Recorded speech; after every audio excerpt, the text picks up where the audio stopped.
हम लोग परमेश्वर के वचन के प्रति जो भूख और प्यास है उसको हम वचनों के द्वारा ही पूर्ति कर सकें। तो परमेश्वर ने हम आज के लिए हमारे लिए विशेष वचन दिया है। उस वचन को हम ग्रहण करेंगे और स्वीकार करेंगे और हम जानेंगे कि परमेश्वर आज हमसे क्या चाहता है, हमारे लिए क्या आशीष लेकर के आता है। इन सभी बातों को हम जानने पाएंगे। तो आज का वचन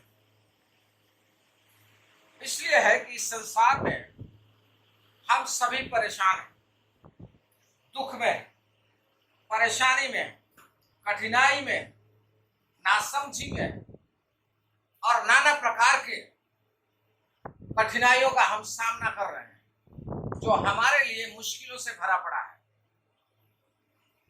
हम उसको समझ नहीं पा रहे हैं कि उसके लिए हमें क्या करने की उपाय है। ऐसे समय में हमारे लिए कौन सहायता करेगा? ऐसे समय में हमारे बोझों को हल्का कौन करेगा?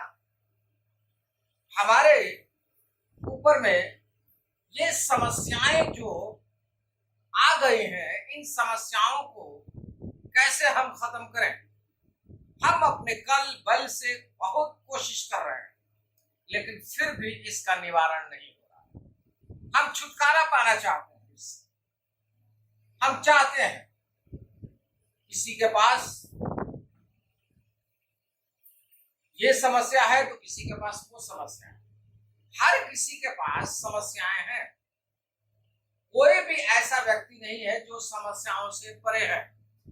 समस्याएं इसीलिए हैं क्योंकि हमें मालूम है कि इस संसार में रहते हुए हम इस संसार में समस्याओं से छुटकारा पाने की अपनी कोशिश में नाकाम। इसलिए हमें जरूरत है किसी ऐसे व्यक्ति की जो हमारी समस्या को हटा सके, और वो व्यक्ति वही हो सकता है जो इस संसार पे जय को प्राप्त किया हो। इस संसार में रहने वाला प्रत्येक व्यक्ति तो परेशान है, चाहे वो कितना भी धनवान हो, चाहे वो कितना भी गरीब हो। उसको धनवान होने पर परेशानी है और इसको गरीब होने पर परेशानी है। दोनों को परेशानी है। उसको पाने की लालसा है तो इसको भी पाने की लालसा है। दोनों के पास पाने की लालसा है। उसको और अधिक मिल जाए, ये भी सोचता है मेरे काम के लायक तो कुछ मिल जाए, मेरा काम चल सके। सब पाने की इस इच्छा में है और इसकी पूर्ति कौन करे? इस समय में कौन इसका निवारण करे? हम लोग संसार में नाना प्रकार से सोचते हैं। परमेश्वर का वचन कहता है, ना तो बल से, न शक्ति से, पर तेरी आत्मा के द्वारा सब कुछ संभव हो सकता है। मेरी आत्मा के द्वारा सब कुछ संभव हो सकता है, प्रभु बोलता है। लेकिन हम लोग कहीं और ढूंढ रहे हैं। हम इन समस्याओं का निवारण करने के लिए हम अलग अलग अपने अपने रास्ते बना लिए, अलग अलग सोचों के अनुसार बना लिए। हम ऐसे करेंगे, हम वैसे करेंगे, हम वैसे करेंगे, हम वैसे करेंगे, जिसका कारण यह है कि हम और मुसीबतों में ही फंसते चले जा रहे हैं। हमारा उससे निवारण नहीं हो रहा।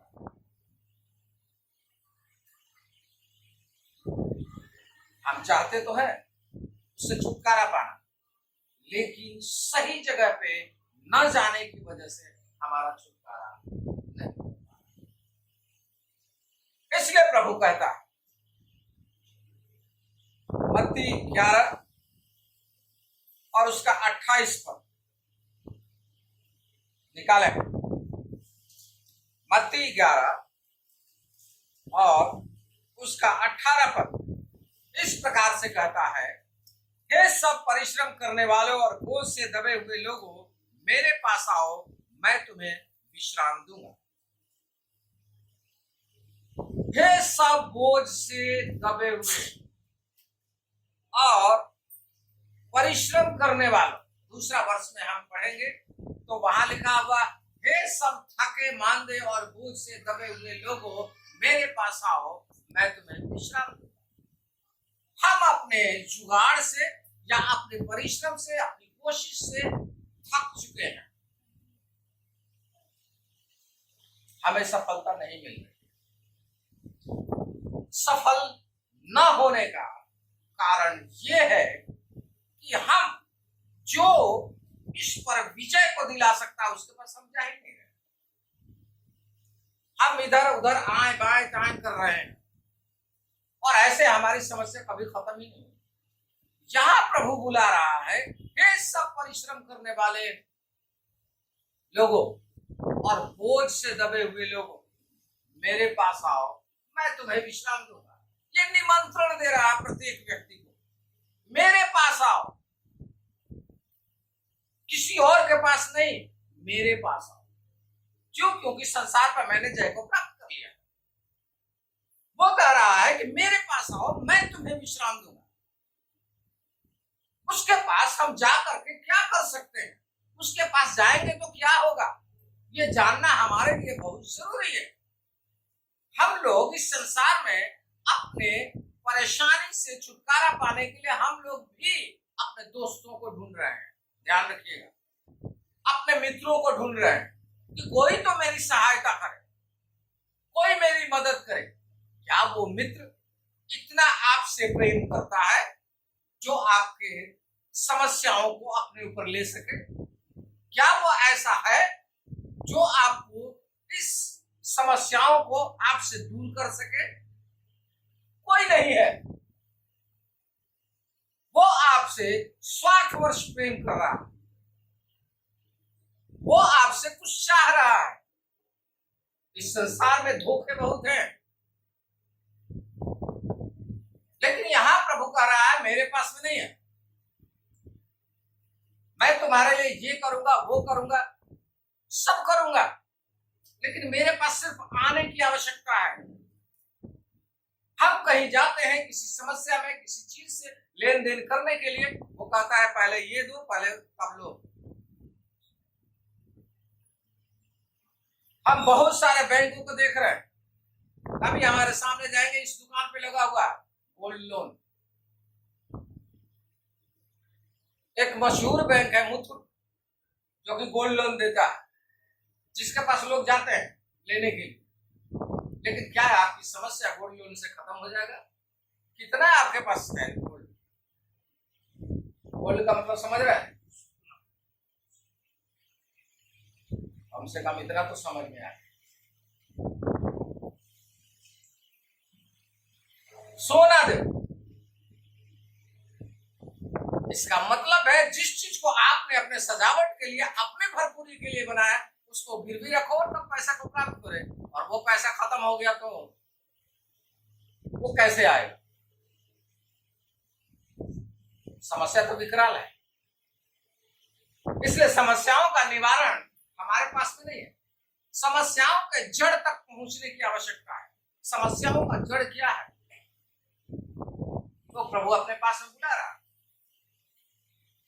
जिसने उस पर विजय को प्राप्त किया, समस्या से कोई छुटकारा नहीं पाता, लेकिन वो शांति देने की बातें करता है अगर हम उसके पास जाते हैं तो।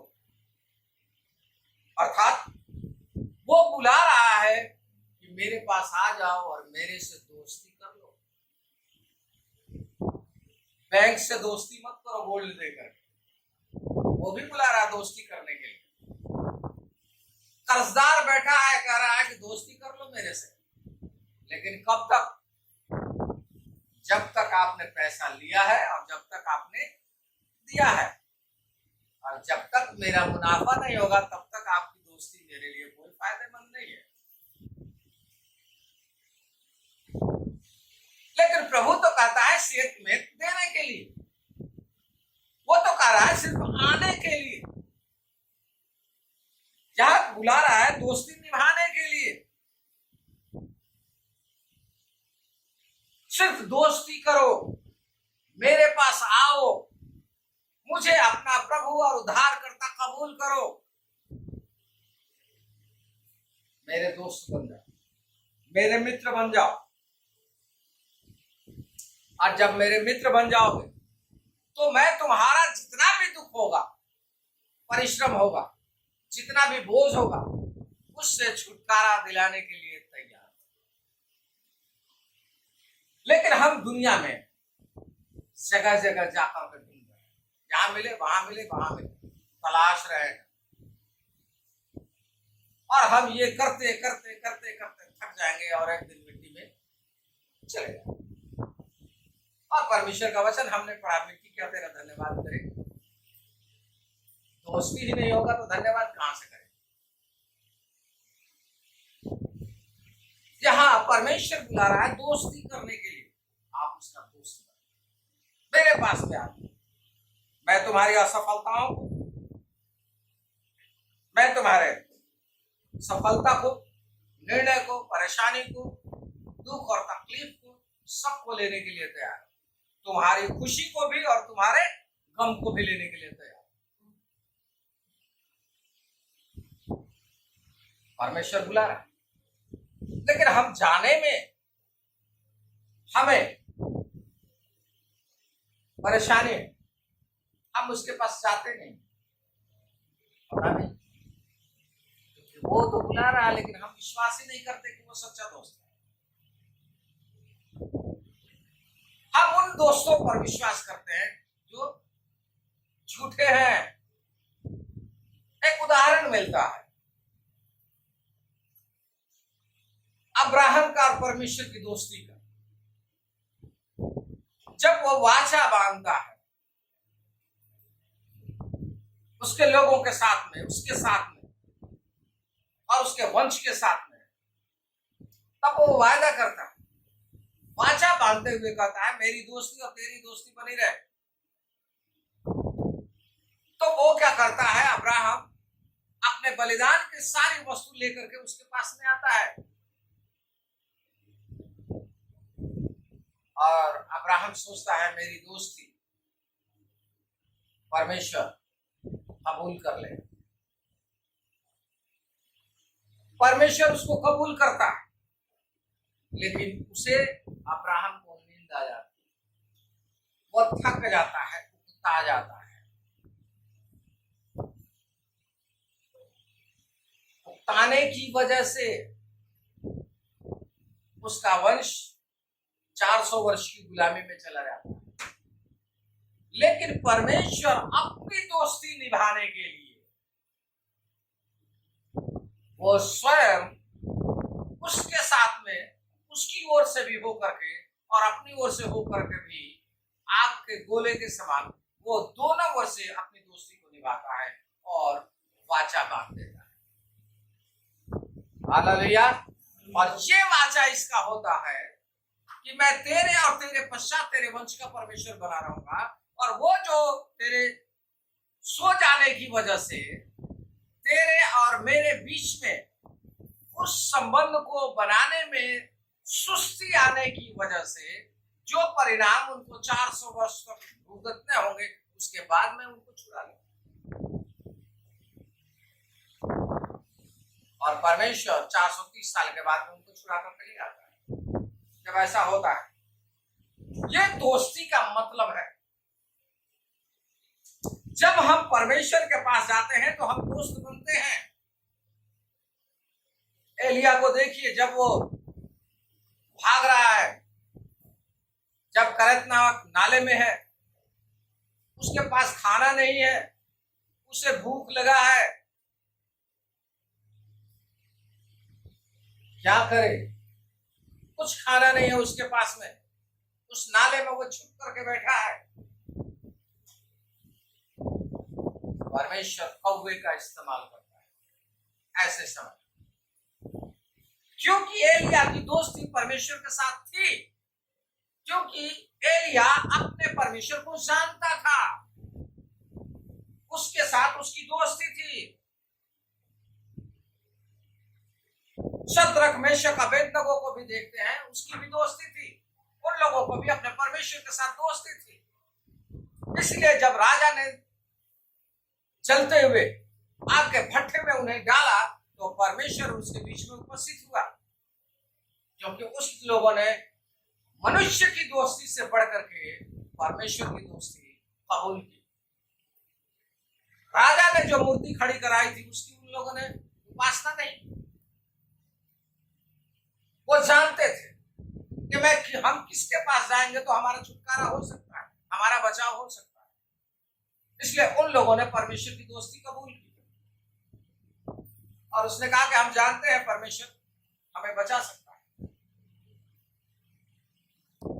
अगर नहीं भी बचाए तब भी हे राजा तेरी कही हुई बात की हम पूरा नहीं करें, अब तेरी खड़ी कराई हुई मूर्त को दंडवत नहीं करें। तो कहता ठीक है, उसका क्रोध भड़क जाता है, वो कहता है आग के भट्टे में डाल दो इन लोगों को, ये जल कर खाक हो, मैं इन्हें देखना तक नहीं चाहता, इनकी हड्डी पसली भी नहीं बचनी चाहिए और साथ पूरा का इनका यानी अंश भी मुझे दिखाई नहीं देना चाहिए। राजा क्रोधित हो जाता है। वही राजा जिसके वो फेवर में थे, जिसके कार्यों को कर रहे थे, अभी तक वो आशीषित हो रहा था इनके कार्यों के द्वारा, लेकिन उसकी दोस्ती अपने स्वार्थ में इतना बढ़ गया, उसने डलवा दिया तीनों को, और डालते ही इसके लोग तो जो डालने वाले थे वो जल के मर गए। लेकिन जाल डालते ही तीनों के साथ में वो एक चौथे व्यक्ति को देखता है और अपने सिंहासन पर से उछल पड़ता है। राजा उछल पड़ता है, बताइए क्या हुआ? हमने तो तीन को डाला था, ये चौथा व्यक्ति परमेश्वर के पुत्र के सदृश कौन है? कहां से आ गया? ये सिर्फ इसलिए हुआ कि उन लोगों की दोस्ती उस परमेश्वर के पास थी। वो लोग जानते थे परमेश्वर के निमंत्रण को, हे सब थके मांदे और बोझ से दबे हुए लोगों मेरे पास आओ। वो लोग भी उससे परेशान हो गए थे, इस कारस्तानी से, इन कार्यों से, उसके उनके विरुद्ध षड्यंत्र रचे जाने से वो लोग परेशान हो चुके थे। वो जानते थे कि ये दुनियावी रिश्ता कितना मजबूत है, दुनियावी रिश्ते में लाभ मिल रहा था, लेकिन एक आज्ञा उल्लंघन ने उन्हें आग के भट्टे में डलवा दिया। लेकिन इन सब के सब वो कार्य कर रहे थे, फलवंत हो रहे थे, उन सबको वो लोग अपने प्रभु को महिमा दे रहे हैं, क्योंकि उसके द्वारा ये सब मिला। और जब डालेगा उन लोगों ने चिंता नहीं की, डाल मेरा दोस्त हमें बचाने की सामर्थ्य रखता है, मेरा परमेश्वर बचाने की सामर्थ्य रखता है, क्योंकि मेरी दोस्ती जिससे है वो सामर्थ्यवान परमेश्वर सब कुछ कर सकता है, असंभव को संभव करने वाला परमेश्वर। वो लोग जानते थे कि हमारे पूर्वजों के साथ परमेश्वर ने कैसे कैसे काम किया। वो जानते थे कि जब हम सीधे लाल समुद्र के पास खड़े थे हमारे पूर्वज लोग, और जब मिस्री सेना आ रही थी तो हम लोगों ने कहा कि आज ये मिस्री सेना हमें तो निगल जाएगी। लेकिन वो जो उसके साथ दोस्ती थी, मूसा ने कहा परमेश्वर का अद्भुत काम तुम अभी देखोगे और इन सेनाओं को तुम फिर कभी देखने नहीं पाओगे, इन लोगों को, इन मिस्रियों को फिर कभी नहीं देखने पाओगे। और मूसा हाथ बढ़ाता, परमेश्वर कार्य करता, लाल समुद्र दो भाग हो जाता है और ये लोग भूमि पर उतर करके उस पार होते हैं। इनका पीछा करते हुए वो मिस्री भी अपने घोड़े और रथों के साथ इनके पीछे जाते हैं। कुछ दूरी है, इनका पांव जैसे ही उस लाल समुद्र से बाहर निकलता है और इधर मिस्री सेना जैसे ही बीच में पहुंचती है, वैसे ही समुद्र फिर जैसे का तैसे पट जाता है और सब डूब के मर जाते हैं। और वो लोग फिर जैसा परमेश्वर ने वायदा किया था, तेरे शत्रु फिर तुझे दिखाई नहीं देंगे, वैसे ही होता है। परमेश्वर हमारा सब कुछ निवारण करने के लिए तैयार है। हमारे बोझ को लेने के लिए तैयार है। आज हम परेशान हैं, हम कठिनाई में हैं, अपने परमेश्वर की ओर नहीं ताक रहे हैं, नहीं देख रहे हैं, जो हमारे लिए मारा गया, गाड़ा गया और तीसरे दिन मृतकों में से जी उठा, जो इतना हमसे प्रेम करता है कि अपने आप को हमारे लिए दे देता है। हम उससे प्रेम नहीं कर पा रहे हैं, हम उसकी दोस्ती नहीं निभा रहे हैं, हम अपने दोस्त को नहीं जान पा रहे हैं, इसलिए हमारे लिए परेशानी खड़ी हो रही है। इसलिए जहां है हम वहां वही हैं, वहां से ऊपर नहीं जा पा रहे हैं। हमारा मेन कारण यही है। वो तो बुला रहा है उन्नति करने के लिए, शांति देने के लिए, आराम देने के लिए, चंगा करने के लिए, सब चीज करने के लिए, लेकिन हम उसके पास नहीं जा रहे। हमारा समस्या इसीलिए बढ़ रहा क्योंकि हम अपने प्रभु के पास नहीं जा रहे। प्रभु कहता है यशायाह 10:27 देखें, वहां परमेश्वर का वचन क्या कहता है, 10:27 और फिर हम 14:25 देखेंगे। 10:27 का कह रहा है कि जब तुम मेरे पास में आ जाओगे, मेरी दोस्ती जब कबूल कर लोगे तो क्या होगा।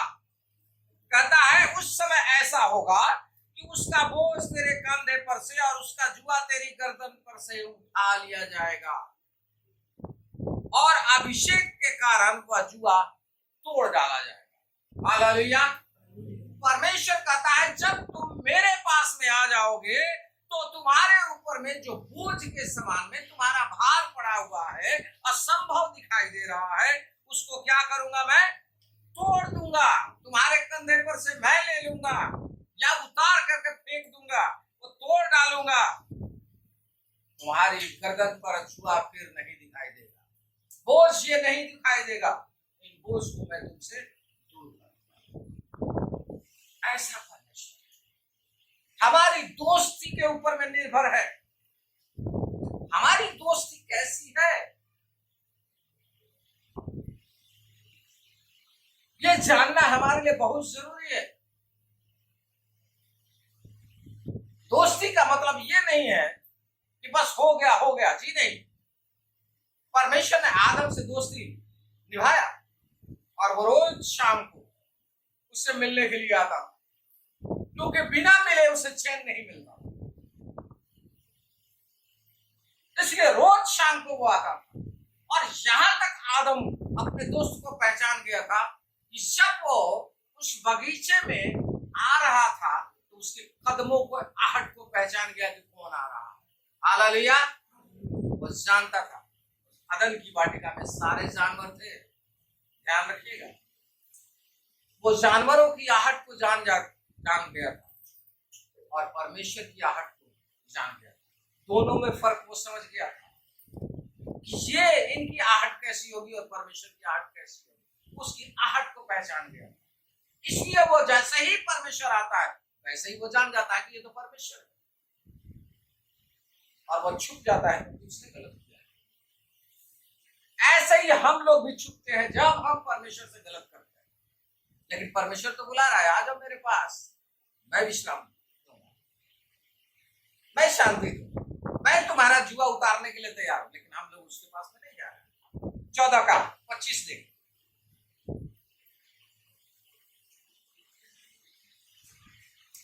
कहता है कि तब उसका जुआ उनकी गर्दन पर से और उसका बोझ उनके कंधों पर से उतर जाएगा। आगे पढ़े, ऊपर में हम पढ़ेंगे तो जो जुआ डालने वाला परिस्थिति है, परमेश्वर उसको दूर करने की बातें करता है। आइए फिर से उसको पूरा पढ़ें। मैं अशूर को अपने देश में तोड़ दूंगा और अपने पहाड़ों पर उसे कुचल डालूंगा। तब उसका जुआ उनकी गर्दन पर से और उसका बोझ उनके कंधों पर से उतर जाएगा। हालेलुया। परमेश्वर का राज जिस परिस्थिति से तुम्हारे ऊपर में बोझ आ रहा है, उन परिस्थितियों को मैं तुम्हारे बीच में से खत्म कर दूंगा, तुम्हारे बीच में रहने ही नहीं दूंगा। तुम्हारा वो जुआ ही खत्म कर दूंगा तो तुम्हारे ऊपर में बोझ रहेगा कहां से? तुम तो मेरे हो जाओ, क्योंकि मेरी और तेरी तुम्हारी दोस्ती है। ध्यान रखेगा, जब दोस्ती होती है परमेश्वर से तो आप क्या करते हैं? अपने परमेश्वर से तू करके आप बातें करते हैं। हे परमेश्वर तू मेरी सुन ले, हे परमेश्वर तू मेरी ओर ध्यान दे। और आप प्रार्थना में भी इस बात को प्रभु ने इंगित किया है, हे हमारे पिता तू जो स्वर्ग में है, ध्यान रखिएगा, तू जो स्वर्ग में है, तेरा नाम पवित्र माना जाए। नहीं कह रहा है आपका, क्यों कह रहा है? क्योंकि वो आपसे मित्रता चाहता है। आप लोगों के सबसे मित्र होंगे। क्या हम करते हैं? मित्रों से कैसे बात करते हैं? तू करके ही तो हम बातें करते हैं। तू ऐसा है, तू ऐसी है, तू ये नहीं करती, तू वो नहीं करती, तू ऐसा है, ये करती है, तू वो करता है, यही करते हैं। तो का मतलब है मित्रता। और परमेश्वर आपका मित्र होना चाहता है, आपके बराबरी में आने के लिए तैयार है वो। देखिए कितना बड़ा है, जो स्वर्ग को सिंहासन को उसने छोड़ दिया और हमारे लिए क्या बन गया? कंगाल बन गया, क्योंकि हम भी कंगाल हैं। हमारे लिए वो कंगाल बन गया, हमारे साथ दोस्ती किया, क्योंकि हम बोझ से दबे, इसलिए वो उस बोझ से निकालने के लिए तैयार है। इसलिए हमें क्या करने की आवश्यकता? अपने मित्र को पहचानने की आवश्यकता है। आप दुनिया में कहीं भी जाएंगे, आप ढूंढेंगे, परेशानी आपकी बढ़ेगी। परमेश्वर को पूरा भरोसा रखें, विश्वास के साथ आएंगे, असंभव को संभव हो सकता है। हमारा यही कमी है, हम विश्वास नहीं करते हैं, अपने मित्र को नहीं पहचानते, इसलिए समस्याएं और विकराल होती चली जाती। हम उससे अलग होकर के कुछ भी नहीं कर सकते। परमेश्वर का वचन कहता है कि तुम उससे अलग होकर के कुछ भी नहीं कर सकते। हम कितना भी छटपटाएं, इस संसार में है, लहरों में है, जितना हाथ पांव मारेंगे उतना ही डूब जाए। इसलिए निकलने के लिए हमें अपने आप को समर्पित कर देना है, परमेश्वर के हाथों में दे देना है। परमेश्वर तू अब मुझे संभाल, तू मुझे ले चल। परमेश्वर आपके हृदय को जानता है, आपकी दोस्ती को वो कबूल करने के लिए आज भी तैयार। इसलिए कह रहा है, हे सब परिश्रम करने वालों और बोझ से दबे हुए मेरे पास आओ, मैं और वो ये भी कहता है, वहां से हम पढ़ेंगे, तो मेरा बोझ कैसा है? भारी है? जी नहीं, भारी नहीं है। वो कहता है मेरा जुआ कैसा है? हल्का है। यानी मेरे साथ चलने में तुम परेशानी और कठिनाई में नहीं जाओगे, बल्कि जो तुम परेशानी और कठिनाई सह रहे हो वो तुम्हारे लिए भारी है। मेरा तो कार्य हल्का है। प्रार्थना करना भारी नहीं है, वचन पढ़ना भारी नहीं है, संगति करना भारी नहीं है, उसकी शिक्षाओं को ग्रहण करना भारी नहीं है, उसके बलिदान को, उस नई वाचा को ग्रहण करना भारी नहीं है, उसे अपने प्रभु स्वीकार करना, अपना दोष स्वीकार करना भारी नहीं है। सब आसान है, प्रभु ने हमारे लिए आसान बना दिया है, लेकिन हम उस आसान रास्ते पर चलने के तैयार नहीं है, भारी रास्ते पर चल रहे हैं। और इसका कारण है कि हमारा बोझ हल्का ही नहीं हो रहा है, हम अपनी गठरी अपने सर पे और बढ़ाते चले जा रहे हैं।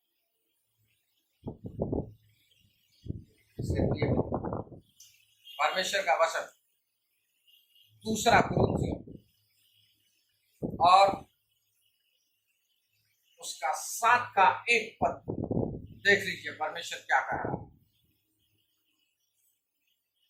अतः हे प्रियो, जबकि ये प्रतिज्ञाएं हमें मिली हैं, तो आओ हम अपने आप को शरीर और आत्मा की सब मलिनता से शुद्ध करें और परमेश्वर का भय रखते हुए पवित्रता को सिद्ध करें। यहां साफ कह रहा है, आओ, जो परमेश्वर प्रतिज्ञा दे रहा है, जो आपका दोस्त प्रतिज्ञा दे रहा है, मेरे पास आ जाओ और जो आशीष मैं देना चाहता हूं वो ले लो और अपने छुटकारे पा जाओ अपनी समस्याओं से।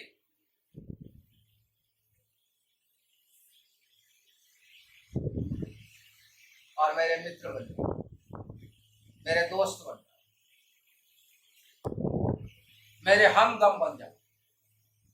बड़ा हम लोग गाना गाते हैं, हमदम, हम कदम। हम दुनिया को बनाते हैं जो परेशानी उठा करके लेकर के आता है, जो कभी हमें संतुष्टि नहीं देता।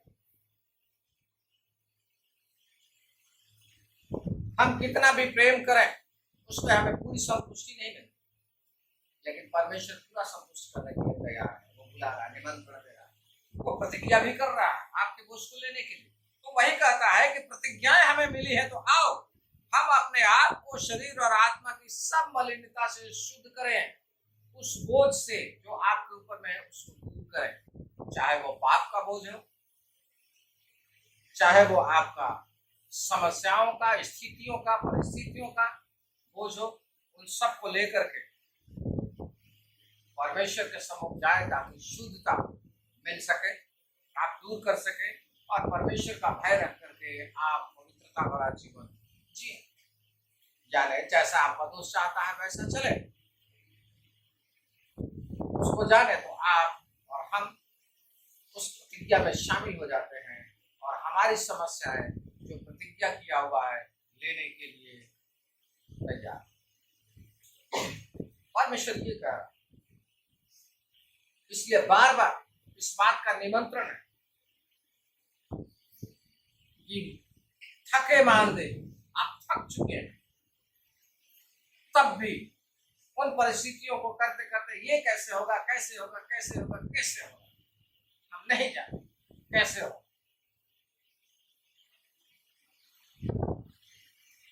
परमेश्वर अपने समय के अनुसार सब कुछ हो सकता। आप उसके पास आए तो वो प्रतिज्ञा तो कर रहा है, आपकी प्रतिज्ञा को दूर करना चाहता है, इसलिए आप प्रतिज्ञा के साथ में उसके सम्मुख आए, उसका भय मानते हुए अपनी पवित्रता को सिद्ध करें, क्योंकि वो चंगा करने वाला प्रभु है, वो आशीषित करने वाला प्रभु है, वो सहायता करने वाला प्रभु है, आपके संग संग चलने वाला परमेश्वर है। वो आपके सफलता, छुटकारा, दया, प्रेम, अनुग्रह, भलाई सब कुछ करने वाला परमेश्वर है। और वो सिर्फ और सिर्फ हमारे और आपके लिए वैसा परमेश्वर, वो उसमें गुण है, इसलिए नहीं कि वो इस्तेमाल कहीं और करता है, कहीं और नहीं करता। सारे गुणों को, सारे प्रतिज्ञाओं को वो हमारे लिए इस्तेमाल करता है, क्योंकि मनुष्यों से वो सबसे ज्यादा प्रेम करता है। इसलिए हम अपनी परिस्थितियों से थक गए हैं, परेशान हो गए हैं, हमारा कहीं भी कुछ रास्ता नहीं दिखाई दे रहा, प्रभु बुला रहा है, यीशु मसीह बुला रहा है। आप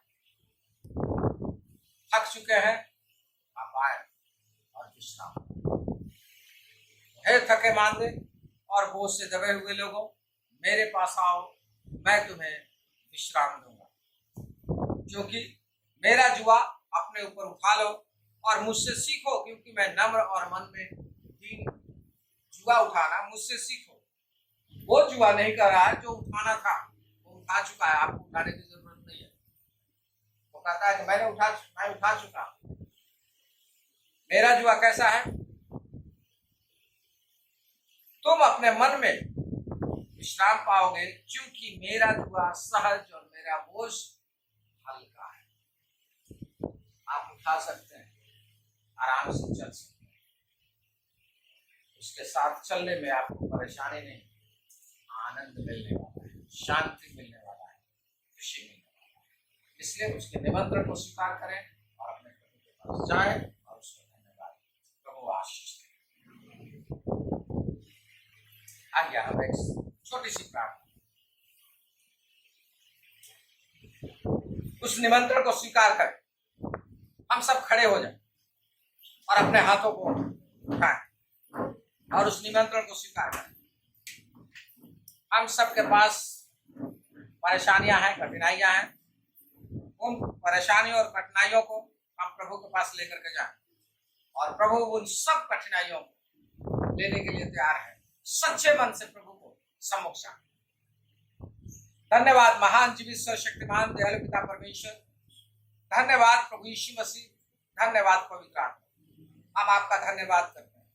आज हमने वचन सुना प्रभु, सचमुच में आप हमसे दोस्ती करना चाहते हैं प्रभु, इसलिए क्योंकि हम इस संसार में रहते हुए अपने परिस्थितियों से, अपनी सफलता असफलताओं से, अपने कार्यों से संतुष्ट नहीं है। ये हमारे लिए एक बोझ के समान है। हमारी परिस्थितियां बोझ के समान है, हमारे लोग हमारे बोझ के समान है, हमारे कार्य हमारे बोझ के समान है। लेकिन आप कह रहे हैं कि मेरे पास में आओ, मैं तुम्हें विश्राम दूं। आप शांति देना चाहते हैं क्योंकि हमारी दोस्ती दूसरों के साथ हो गई है, इसलिए हम परेशान हैं। हमारा दोस्ती संसार के साथ में, आपके साथ में नहीं, इसलिए हम आज इस समय में आपसे दोस्ती चाहते हैं। यीशु मसीह, आपको हम अपना दोस्त बनाते हैं। यीशु मसीह, आप हमारा प्रभु बने, आप हमारे उद्धार करता है। हम आपके साथ चलना चाहते हैं और अपने बोझ को, अपने तमाम असफलताओं को, सबको आपके हाथों में सौंपते हैं। आप हमारे प्रभु बन जाए, हमारे दोस्त बन जाए, हमारे मित्र बनकर के हमारी अगुवाई करें, ताकि हमारे जीवन में शांति, आनंद आ सके और हमें आप में इत्मीनान मिल सके। ऐसे होने के लिए प्रभु, हम आपको अपने हृदय रूपी पटिया को खोलते हैं और आपको अपने हृदय में आने के लिए विनती करते हैं। आप हमारे हृदय में आए और राज्य करें। आप हमारे प्रभु बन जाए, हमारे मित्र बन जाए, हमारे दोस्त बन जाए और अपने मित्र को संभालें। सारा आदर महिमा आप यीशु के नाम से। आमीन।